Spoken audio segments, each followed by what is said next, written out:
నియమింపబడు. ఆయన ఎవరిని గద్దింపక అందరినీ ధారాళంగా దయచేయవాడు. మీలో ఎవరికైనా జ్ఞానము పొదువుగా ఉన్న ఎడల అతడు దేవుని అడగవలెను. అంటే మనకు ఎవరికైతే జ్ఞానం పొదువుగా ఉంటుందో అది దేవుని అడగాలని ఇక్కడ వాక్యం సెలవిస్తుంది. అప్పుడు అది అతనికి అనుగ్రహింపబడును. ఆయన ఎవరిని గద్దింపక అందరికీ ధారాళంగా దయచేయవాడు. అంటే మనం దేవుని దగ్గర మనం ఏది అడుగుతామో ఆ దేవుడు ఖచ్చితంగా మనకి ధారాళంగా దయచేస్తాడని ఇక్కడ వాక్యం చూపిస్తుంది. అదే రీతిగా అయితే అయితే అతడు ఏ మాత్రము సందేహింపగా విశ్వాసముతో అడగవలెను. సందేహించువాడు గాలి చేత రేగబడి ఎగిరిపడు సముద్ర తరంగమును పోలి ఉండును. ఇక్కడ ఏంటంటే మనం ఏది అడిగినను సందేహింపగా విశ్వాసముతో పట్టుదలతో దేవుణ్ణి అడగగలగండి. మనము ఇప్పుడు చిన్నపిల్లల తల్లిదండ్రులను ఏదైనా కావాలని అడిగినప్పుడు ఖచ్చితంగా వాళ్ళు ఇస్తారనే ధైర్యంతో వాళ్ళని అడుగుతారు. అదే రీతిగా మనం కూడా దేవుని యందు మనం విశ్వాసం కలిగి పట్టుదల కలిగి దేవుని అడగాలని ఇక్కడ ఉంది.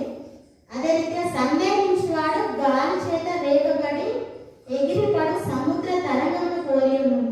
అంటే గాలి బాగా వచ్చినప్పుడు సముద్రం అయితే ఏ విధంగా ఎగిరిపడుతుందో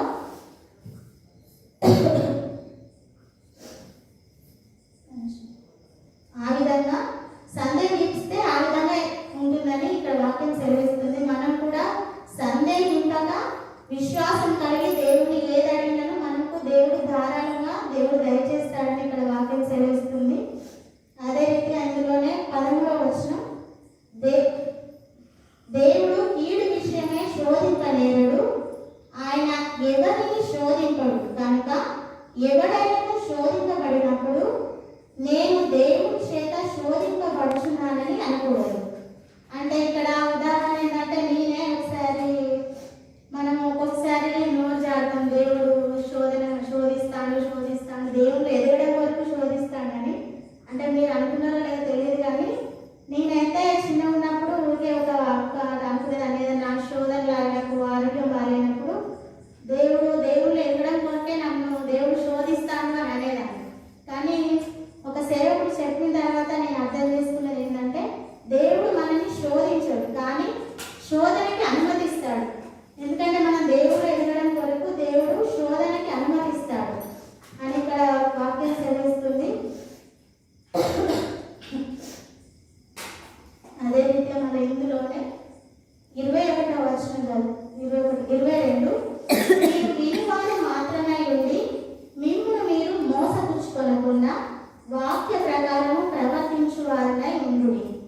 ఎవడైనా వాక్యము వినివాడై ఉండి దాని ప్రకారము వాక్య ప్రకారం ప్రవర్తించువారనై ఉండుడి. ఎవడైనా వాక్యము వినివాడై ఉండి దాని ప్రకారం ప్రవర్తింపని వాడైతే వాడు అర్థములో తన సహజ ముఖమును చూసుకొని మనుషుని పోలి ఉన్నాడు. అంటే మనం దేవుని వాక్యము విని విడిచిపెడుతూ ఉంటాం, కానీ వాక్యానుసారంగా నడుచుకోవాలని ఇక్కడ వాక్యం సెలవిస్తుంది.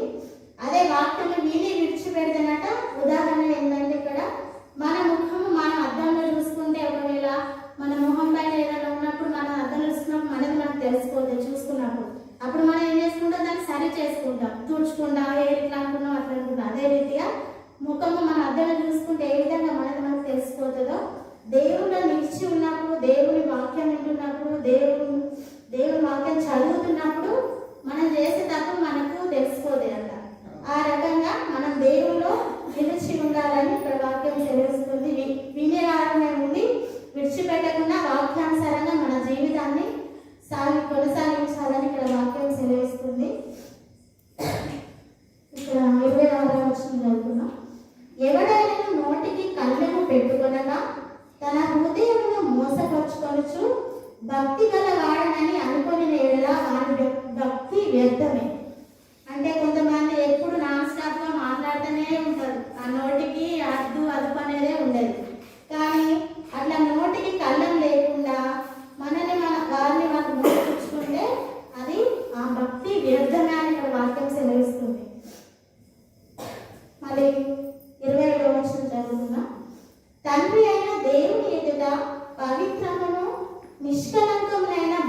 ఏదనగా దిక్కులేని పిల్లలను విధవరాండ్లను వారి ఇబ్బందిలో పరామర్శించుటయు ఇహలోక మాలిన్యము తనకు అంటకుండా తను కాపాడుకుంటాయే.